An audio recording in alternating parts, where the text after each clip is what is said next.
So if we decide to embrace SaaS in OT, you can outsource the drudgery of infrastructure management to the vendor. I started out doing infrastructure management. I have a certain passion for doing that, particularly network infrastructure.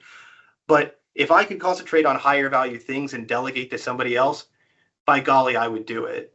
Another one is that, yeah, you can leverage that team of motivated cybersecurity professionals that require that product to be secure, or else they lose their market base.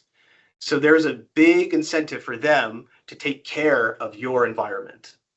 Another one is that because a lot of these IT tools are going cloud only, you can utilize the battle scars in that tool, that SaaS tool, and leverage those years and years of issues that they've had, like any software does, and leverage it in your OT environment. Because you can be sure that some of these best of breed tools have been used to secure, in some CEOs' perspectives, more critical applications than OT.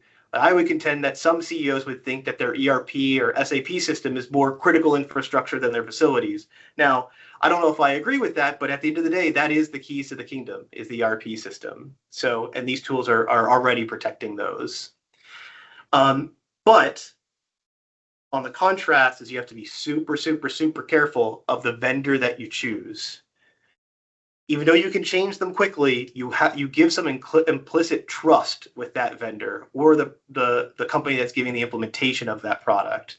And that usually requires you working with your procurement organization. And it sucks, and I'm sorry, but it does make sense to make sure before you even bring a vendor in the door that they comply to the requirements that you have, not only from a technology standpoint, but from a process standpoint and a compliance standpoint.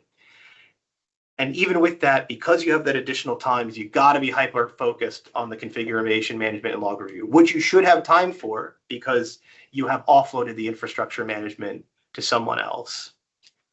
Now, I guess this is a bit of a hot take, but I'm a bit passionate about it, is that there may be contention that cloud just straight does not work.